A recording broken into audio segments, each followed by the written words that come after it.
What's up, ladies and gentlemen? It's your boy Mecha PPV back with the Blueberry Project update. To begin with this day, we're gonna do some exhaust work. I have the Y pipe there that I have intentions to install. I went ahead and just removed the old exhaust system. The old exhaust system was basically cut by a jigsaw when they removed this, so I really didn't like the fact that they just did that. I really wish that they actually maybe went in there and just listened to those 14s and do a proper removal, but no, they instead just went right where the cat is and said BS it all. So there you see me pulling them out of those hangers, and this thing weighed a ton. Dude, you have no idea that it's just a bunch of steel. It has a lot of weight.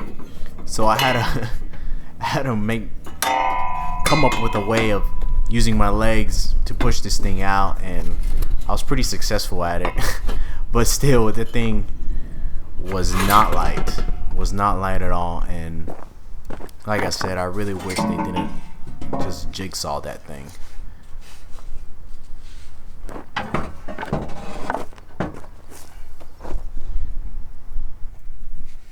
Once I removed that, I began to route that Y pipe, and I quickly found out, very quickly, it wasn't gonna fit. It was hitting the bell housing. It was all screwed up, and I gave up, to be honest. I really did give up. I took off this bracket thinking that it was gonna help, and even loosening this bracket, it just wasn't happening.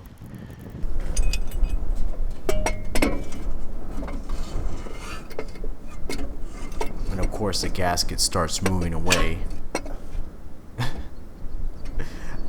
I was really frustrated here. I was getting pissed off. I was like, what the heck is going on here? So I couldn't put that exhaust on. This is from a automatic 22RE that I got the donor truck from, or the donor engine from. I would have thought that it would have fit, but it doesn't fit. So meaning that I gotta get a new exhaust manifold and a whole new exhaust system, which kind of sucks. I just wanted just to slap this in there and call it a day, but it is what it is. You know what I'm saying? There's problems with fitment. This hits the transmission, it hits the torsion bars, can't be used. And my initial thing was to modify the O2 sensor wiring, because on this truck the O2 sensor wiring is very small. It starts from the driver's side fender and goes straight into exhaust manifold. The automatic truck that I got it from, that one had a large wire going all the way to the back. So, but since this is not an automatic 88 Toyota pickup, then it's not, you can't directly fit in it, which kind of sucks. All right. I also noticed that I don't have no drive shafts, and I think the drive shafts are in there, so I'm gonna go ahead and put those in. Might as well, right?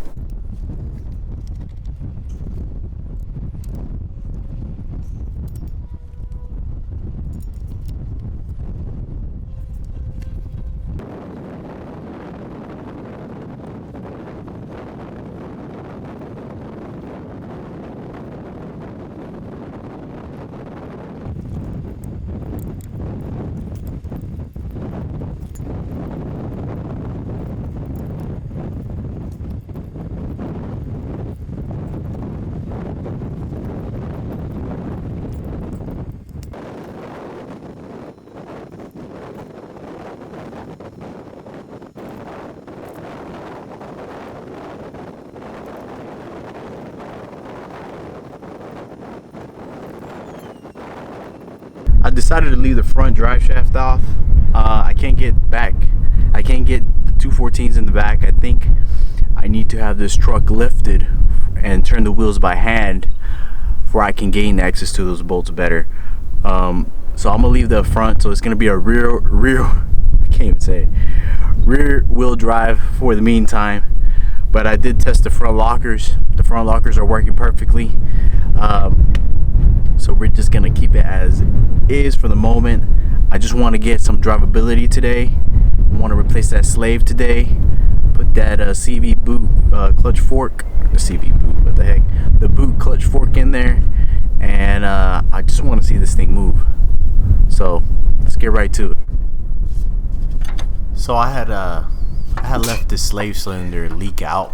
It was working properly when I got the truck, but for some reason, when I was moving it, that slave cylinder was out, was not bolted onto the bell housing. So when we were moving it one day, I pressed the clutch and the piston fell out. And I could have put it back on, but I didn't, and I wasn't paying attention, maybe. And it wasn't that I wasn't paying attention. I just forgot to put it in one time that it popped out, and it just seized up. The inside piston just seized up. All the fluid leaked out. It was a whole bad deal. But these slave cylinders rebuilt from O'Reilly's was $10. It's nothing. It costs nothing. So I went ahead and just got a new one. It didn't put a dent in my pocket, and I have a new part. It's rebuilt.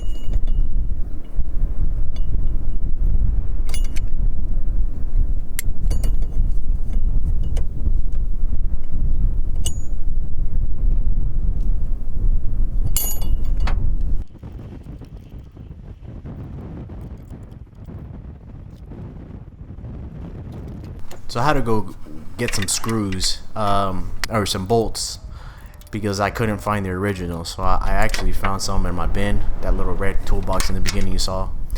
Here I'm demonstrating of a gravity bleed, and basically you just fill the reservoir up top and you loosen the zerk fitting in the bottom and let that thing do its thing.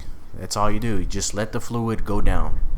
And as the fluid goes down, it tends to push that air out with it. So once you get a nice stream of fluid just coming out and you don't see any bubbles popping out, I think that's a successful bleed.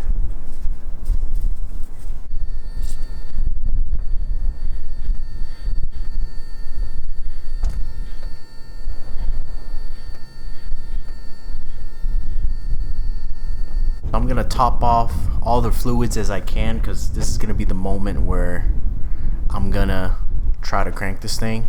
The power steering fluid on these is ATF, and it actually works really well. It's actually like a Dextron or some Dextron 3 or something like that you need, but I just put your regular ATF universal.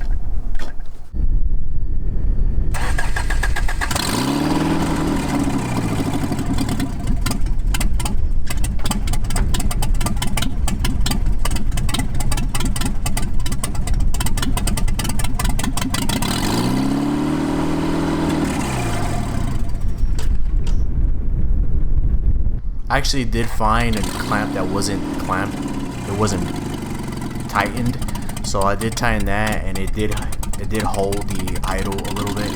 I let the truck warm up a bit before it can actually have a nice idle. I did have to tune up a little bit. I had to mess with the idle screw. I cleaned the throttle body a little bit. I did mess with the timing. I didn't catch it on tape, but I did do that on that initial startup, and you can still hear it. It's still surging, but we're definitely gonna fix that.